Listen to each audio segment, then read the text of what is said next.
So hello everyone, welcome to Sonaths and maths. আজকে আমরা descriptive mathematics এর ক্লাস 5 এ যেটা ইউজফুল তোমাদের আগামী যে মিসলেনিয়াস মেন্স সেই পরীক্ষার জন্য এবং সেই সাথে হাইকোর্ট এলডিএস মেন্স যারা দিচ্ছ তারা কেবলমাত্র এখানে আমি সমস্ত ডেসক্রিপটিভ ম্যাথগুলো আমরা বাংলায় করাবো, তোমাদেরকে ইংলিশে করে নিতে হবে অ্যাকর্ডিংলি। চলো তাহলে আর দেরি না করে শুরু করছি আজকের ক্লাসের প্রথম অঙ্ক। দেখো এখানে একটা দেয়া আছে, যে কোশ্চেনটা দেয়া রয়েছে এটা একটা কয়েন বেস প্রবলেম দেয়া রয়েছে। কয়েন বেসের প্রবলেম থেকে যদি কোনো রকম ডিসক্রিপটিভ ম্যাথামেটিক্স এর অঙ্ক আসে তাহলে আমরা কেমন করে করব। বলছে রুপিস 110 আর content in a box which are consist 1 rupee 50 paisa and 25 paisa coins in the ratio 1:2:3।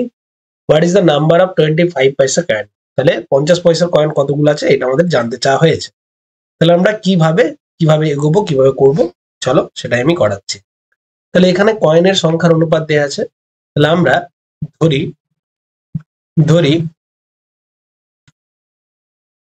1 টাকা 50 পয়সা ও 25 পয়সা, এই যে কয়েনের অনুপাত দেয়া ছিল সংখ্যার, আমরা সংখ্যা যথাক্রমে আমরা সংখ্যাটা ধরে নিচ্ছি। কত ধরেছি? একটা ধরে নিচ্ছি 1x, 2x ও 3x টাকা। ওকে, এত টাকা। এবারে প্রত্যেকটি টোটাল আমার 110 টাকা আছে। তাহলে আমি দেখতে পাচ্ছি 1xt 1 টাকার মুদ্রার মূল্য, 1 টাকার মুদ্রা যদি 1xt থাকে তাহলে তাদের মূল্য কত হবে? 1 টাকা করে প্রত্যেকটা, তাহলে x টাকা, একই না? আবার মোট কতগুলো 50 পয়সা দেয়া আছে? 2xt। তাহলে 2xt 50 পয়সার মূল্য কত? 50 পয়সার মুদ্রার মূল্য কত হয়ে যাবে? তাহলে 2x গুণিত 50 পয়সা মানে 50 পয়সা মানে 1/2 টাকা, অর্থাৎ x টাকা। ব্র্যাকেটে লিখে দেবো 50 পয়সা মানে 1/2 টাকা, 1/2 টাকা। একই রকম ভাবে আমাদের কতগুলো ছিল? 3xt ছিল 25 পয়সা। তাহলে 3xt 25 পয়সার মুদ্রার মূল্য কত হয়ে যাবে? 3x গুণিত 1/4 অর্থাৎ 3x/4 টাকা। তাহলে আমি বলতে পারি কত? যে 25 পয়সা ইকুয়াল টু, আমরা কি জানি 25 পয়সা ইকুয়াল টু 1/4 টাকা, এই জন্য। তাহলে অতএব আমি বলতে পারি কি, অতএব টোটাল কত টাকা আছে? অতএব টোটাল শর্তানুযায়ী আমি বলতে পারি কি, টোটাল শর্তানুসারে যে টোটাল টাকা রয়েছিল অর্থাৎ x প্লাস 3x/4 সেটা ইকুয়াল টু 110, হ্যাঁ কি না? তাহলে অতএব বা বলে তাহলে কি বলবো? 4x plus 3x/4 equal to হচ্ছে 110। তাহলে বা 11x/4 ইকুয়াল টু 110। তাহলে বা x ইকুয়াল টু হয়ে যাচ্ছে, আমি এটা ক্যালকুলেশন করলে 11 কেটে যাচ্ছে 40। তাহলে x এর ভ্যালু 40। তাহলে আমাদের উত্তর বলে এবার লিখে দেবো নির্ণয় উত্তর। তাহলে উত্তর বলে কত লিখে দেবো? ঠিক আছে। তাহলে আমাদের এখানে যখন এটা পাচ্ছিলাম বা বলে একবার 50 পয়সার মুদ্রা চেয়েছে, 50 পয়সার মুদ্রা 2xt আছে, তাহলে কতটা? 80টা, 80। তাহলে অতএব নির্ণয় উত্তর বলে আমরা লিখে দেবো অতএব 50 পয়সার মুদ্রার সংখ্যা, 50 পয়সার মুদ্রার সংখ্যা কত পেয়ে যাচ্ছি? 80টি। ঠিক আছে, আমরা পেয়ে গেলাম এটা 80টি। ক্লিয়ার? চলো নেক্সট। যারা আমার ডেসক্রিপটিভ ম্যাথামেটিক্স এর পেড কোর্সে জয়েন করতে চাও তারা আমার অ্যাপ থেকে কিন্তু পেড কোর্সটাই জয়েন হতে পারো, যেখানে আমরা চ্যাপ্টার ওয়াইজ অনেক প্র্যাকটিস আমরা করিয়ে রেখেছি। চাইলে ওখান থেকে কিন্তু কোর্সটা পারচেস করে নিতে পারো। ওয়ান টাইম ফি 799। চলো নেক্সট পরেরটা। দেখো পরের কোশ্চেনটা কি দেয়া আছে। বলছে 2/3 part of an item sold at a profit of 6%, the remaining part sold at a loss of 3%। তাহলে টোটাল প্রফিট যদি 540 হয়, then what is the total cost of the item. 2/3 of the part যদি sold করা হয় 6%, বাকি যদি remaining পার্টটা 3% লসে বিক্রি করা হয়, তাহলে টোটাল প্রফিট হচ্ছে এটা। তাহলে আমরা কিভাবে করব? তাহলে কিভাবে করছি, মনে করি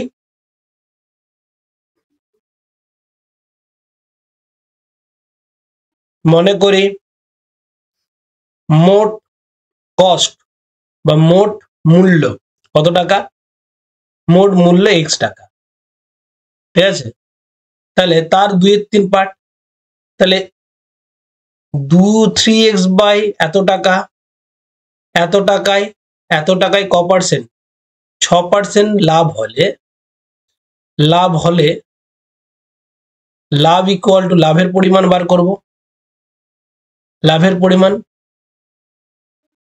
তাহলে লাভের পরিমাণ কত হয়ে যাবে, 2x বাই 3 টাকায় 6% মানে 6 বাই 100 টাকা, হ্যাঁ কি না, 3 দুগুণে 6, 2 দুগুণে 4, 25 100, অর্থাৎ x বাই 25 টাকা লাভ হচ্ছে এখানে, হ্যাঁ কি না। আবার বাকি পার্ট, বাকি x মাইনাস 2x বাই 5 3, অর্থাৎ x বাই 3 টাকায় কত পার্সেন্ট লস হয়েছে, 3% ক্ষতি হলে ক্ষতির পরিমাণ কত, তাহলে ক্ষতির পরিমাণটাও তো দেখতে হবে, লাভের পরিমাণ যেমন দেখছি তাহলে ক্ষতির পরিমাণটা কত হচ্ছে, তাহলে দেখো x বাই এততে ক্ষতি হচ্ছে কত, 3%, তাহলে 3 বাই 100, তাহলে কাটাকাটি করলে x বাই 100 টাকা, হ্যাঁ কি না, এটা লাভ আর ক্ষতি পেয়ে গেলাম। তাহলে বলে যে টোটাল যে প্রফিট হয়েছে, অর্থাৎ তাহলে লাভ মাইনাস ক্ষতি আলটিমেটলি কত টাকা তার রোজগার হয়েছে, অতএব শর্তানুসারে এত টাকা লাভ হয়েছে, ওখান থেকে ক্ষতিটা বিয়োগ করছি, তাহলে আলটিমেটলি ইনকাম এত, এইটা ইকুয়াল টু দিয়ে আছে 540, ব্যাস। বা 4 পঁচিশে 100, 4x minus x by 100 equal to 540, তাহলে কত পাচ্ছি, 3x ইকুয়াল টু পাচ্ছি 340 গুণিত 100, তাহলে x এর ভ্যালু পাচ্ছে অতএব 3 18 54, 18 পরে দুটো শূন্য 18, মানে 3 18 54 180, আবার দুটো শূন্য 18,000 টাকা, কারেক্ট। 54,000 টাকা থেকে 3 দিয়ে ভাগ করলাম, তাহলে 18,000 টাকা, তাহলে অতএব উত্তর বলে নির্ণয় উত্তর বলে আমরা লিখে দেবো যে অতএব অফ দ্য আইটেম মানে দ্রব্যটির মোট মূল্য, অতএব দ্রব্যটির মোট মূল্য ইকুয়াল টু আমরা লিখে দিলাম কত টাকা, 18,000 টাকা, ব্যাস। এইভাবে আমরা খুব ইজিলি করে দিতে পারি। চলো নেক্সট পরেরটা। আচ্ছা, A to Z অ্যারিথমেটিক, অর্থাৎ সরকারি চাকরি যারা একদম শুরু থেকে শুরু করতে চাইছো তাদের জন্য কমপ্লিট অ্যারিথমেটিক এবং অ্যাডভান্স এবং সেই সাথে রিজনিং পুরোটাই কিন্তু কমপ্লিট করানো হবে 11 মাসের কোর্স মান্থলি ফিজে। যারা এটার সম্বন্ধে জানতে চাও এই নাম্বারে যোগাযোগ করে নিতে পারো। ওকে চলো, বা আমার অ্যাপ থেকেও ডিটেলস পেয়ে যাবে। নেক্সট কি বলছে, a man saves 30% of his monthly income, okay, if the monthly income increase by কত percent, 10%, saves 20% more than the previous savings, then percentage of increase in the expenditure, তাহলে তার expenditure কত বেড়েছে, তাহলে সে যত টাকা ইনকাম করে তার 30% কি করেছে, সঞ্চয় করে। তাহলে ইনকাম 10% বেড়েছে, সেভিংস বেড়েছে 20%। তাহলে আমি আগের মান্থলি ইনকাম সেভিংস এইসব বার করব, তারপরে দেখবো তাহলে কি হবে। আমরা প্রথমে জানবো, ধরি এক ব্যক্তির মোট আয় কত টাকা, x টাকা। তাহলে মোট আয় যদি x টাকা হয়, তাহলে একজন ব্যক্তি কত পার্সেন্ট ইনকাম করেছে, 30% ইনকাম করেছে, রাইট। তাহলে মান্থলি ইনকাম কত, 30%, সেভ করেছে 30% অফ দ্য মান্থলি ইনকাম। তাহলে তার সঞ্চয়, আমরা সঞ্চয় দেখবো কত, তাহলে তার সঞ্চয় হচ্ছে 30x বাই 100, কারণ এত টাকা, অর্থাৎ 3x বাই এত টাকা।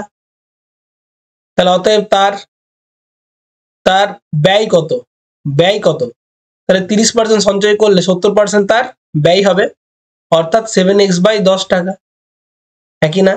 তাহলে আয় হচ্ছে এত টাকা, সঞ্চয় হচ্ছে এত টাকা, ব্যয় হচ্ছে এত টাকা, ওকে। তাহলে ইনকাম এখন 10% বেড়েছে, তাহলে আয় 10% বাড়লে বা বৃদ্ধি পেলে নতুন আয়, তাহলে নতুন আয় কত হয়ে যাবে, এক্স ছিল, এখন 10% বেড়েছে, তাহলে এখন 110% হয়ে যাবে। 10% বাড়লে কোনো জিনিস 110% বেড়ে যায়, বা এক্স প্লাস, এইভাবেও করতে পারি যে নতুন আয় equal to x plus x এর 10%, এইভাবেও করতে পারি আমরা। তাহলে কত হয়ে যাচ্ছে, 111 এক্স বাই 10 এত টাকা, এটা হচ্ছে নতুন আয়। আবার সেভিংস 20% বেড়েছে, তাহলে তো সেভিংস মানে কি, সঞ্চয়, সঞ্চয় 20% বৃদ্ধি পেলে, বৃদ্ধি পেলে বৃদ্ধি পেলে নতুন সঞ্চয়, নতুন সঞ্চয় কত হয়ে যাচ্ছে, তাহলে আগে তার সঞ্চয় ছিল 3x/10, এখন 3x/10 কত পার্সেন্ট বেড়েছে, 20/100 বেড়েছে, ঠিক আছে, হয়ে গেল। তাহলে কত যাচ্ছে, ভালো করে দেখবে, তাহলে পেয়ে যাচ্ছি আমি 3x, আচ্ছা আমি তাহলে এখানে দেখতে পাচ্ছি 2 দিয়ে কাটলে 5, তাহলে 3x/10 প্লাস 3x/50, আমি যদি এলসিএম করি, যদি একসাথে করে নিই, তাহলে 3×5 15x প্লাস 3x/50, তাহলে কত যাবে, 18x/50 এত টাকা। ওকে, তাহলে অতএব এখন কত, নতুন ব্যয় কত হয়ে গেল, তাহলে নতুন ব্যয় কত হয়ে যাচ্ছে, নতুন ব্যয় হয়ে যাচ্ছে কত, তাহলে আই মাইনাস সঞ্চয়, সেটা করলে আমরা ব্যয় পেয়ে যাব। তাহলে 5×11 = 55, 5×55x মাইনাস 18x/50, তাহলে কত পাচ্ছি, 8×7 = 37x/50, এত টাকা নতুন ব্যয়। তাহলে ব্যয় কতটা বাড়ছে সেটা দেখবো, আর আমাদের বলেছে শতকরা কত বাড়ছে সেটা আমাদের দেখতে হবে। তাহলে ব্যয় এমনিতে কতটা বাড়ছে সেটা আগে দেখি আমরা। তাহলে ব্যয় ছিল কত আমাদের, ব্যয় ছিল এইটা, তাহলে দেখো ব্যয় বৃদ্ধি, তাহলে ব্যয় কতটা বৃদ্ধি পেল, বা খরচ বৃদ্ধি, তাহলে আমাদের ব্যয় ছিল কতটা, বেড়েছে, এইটা হয়েছে 37x বাই এটা হয়েছে, ছিল কত, ছিল কত, ছিল হচ্ছে 7x/10, ওকে, তাহলে 7x/10 এটা ছিল, তাহলে এইটা মাইনাস 5×7 = 35x/50, অর্থাৎ 2x/50 এটা বেড়েছে। তাহলে শতকরা আয় বৃদ্ধি, ব্যয় বৃদ্ধি, শতকরা ব্যয় বৃদ্ধি কত হয়ে যাচ্ছে, তাহলে 2x/50 বেড়েছে কততে, 7x/10 ইন্টু 100-তে কত, তাহলে 2x/50 গুণিত 7x/10, অর্থাৎ ঘুরে যাবে, এটা 10/7x হবে, ইন্টু এত পার্সেন্ট, আচ্ছা এটা এটা এটা হচ্ছে এত টাকা, এত টাকা বৃদ্ধি পেয়েছে, ঠিক আছে।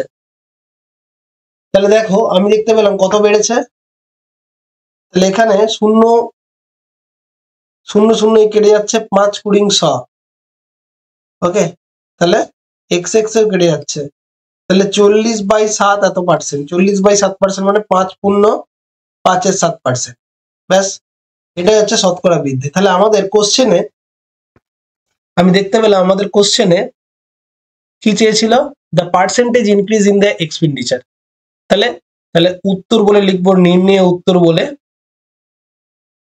দিয়ে লিখবো শতকরা আয় বৃদ্ধি, কি লিখবো, অতএব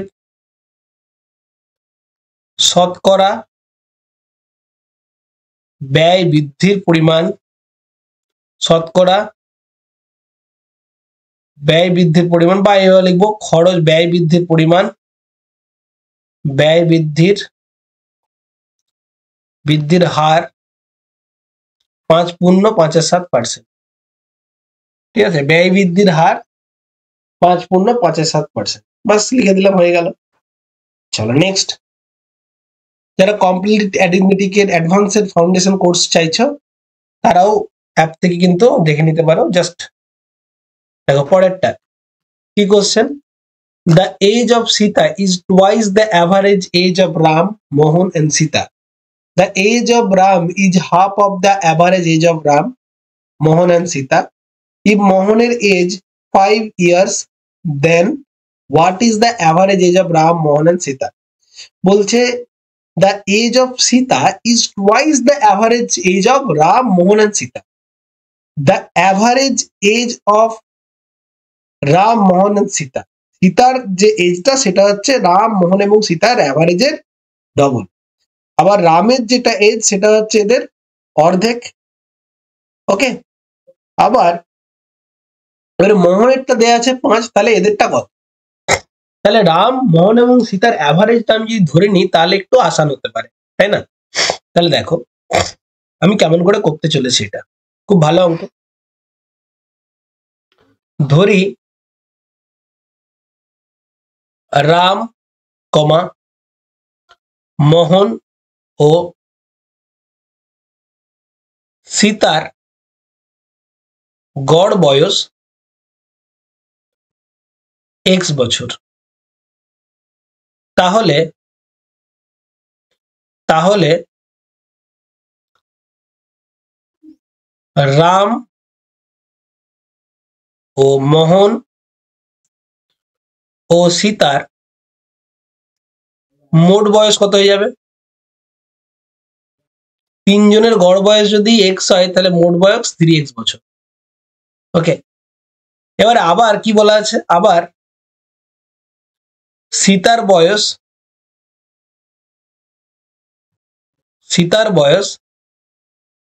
রাম, সীতার বয়স রাম, মোহন, সীতার বয়স কমা দিয়ে সীতার বয়স রাম, মোহন ও সীতার গড় বয়সের দ্বিগুণ, এটা দেয়া আছে। সীতার বয়সটা দেয়া আছে, এইগুলো বয়সের দ্বিগুণ। তাহলে অতএব আমি বলতে পারি, অতএব সীতার বয়সটা হয়ে যাচ্ছে, অতএব সীতার বয়স হয়ে যাবে কি? সীতার বয়স হয়ে যাবে 2x বছর, হ্যাঁ কি না? আবার কার বয়স? রামের বয়স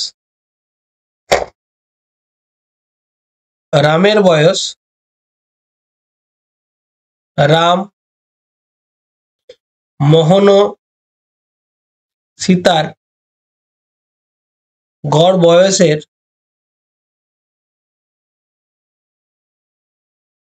অর্ধেক। তাহলে রামের বয়স কি হচ্ছে?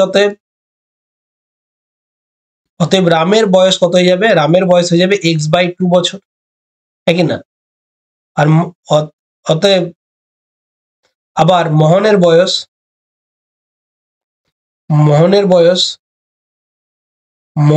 কত? 5 বছর। তাহলে আমি এখান থেকে বলতে পারি, অতএব রাম,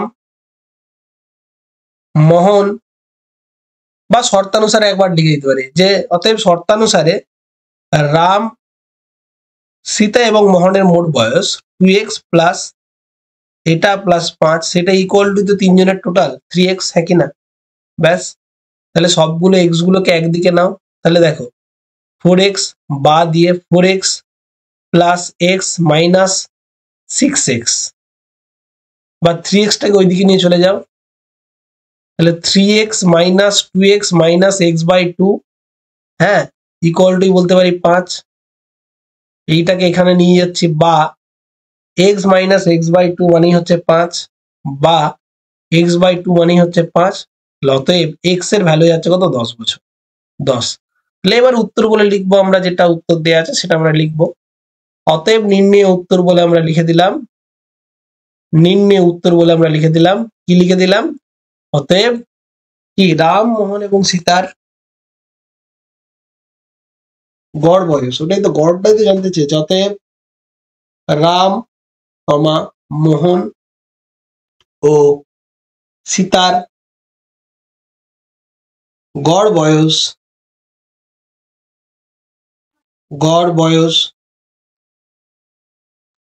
10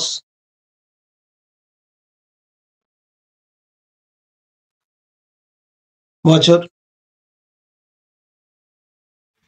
চলো ঠিক আছে। রেলের এনটিপিসি যারা পরীক্ষা দেবে তারা যদি ফ্রি মক টেস্ট অ্যাভেল করতে চাও তাহলে কিন্তু আমার অ্যাপে গিয়ে, আমার অ্যাপের ডেসক্রিপশন সব দেয়া আছে, এবং আমাদের যে ক্লাসগুলো চলছে তার যদি পিডিএফ কালেক্ট করতে চাও সেটাও অ্যাপ থেকে পেয়ে যায়, ফ্রি পিডিএফ সেকশন থেকে, কিংবা আমার টেলিগ্রাম চ্যানেলে। তো যারা যারা এগুলো সংগ্রহ করতে চাও কিংবা মক অ্যাভেল করতে চাও তাহলে সরাসরি কিন্তু অ্যাপে গিয়ে সেটা ফ্রি টেস্ট সিরিজ বা পেড টেস্ট সিরিজ থেকে অ্যাক্সেস নিতে পারো। থ্যাংক ইউ এভরিওয়ান, দেখা হচ্ছে পরের ক্লাসে। Thank you everyone.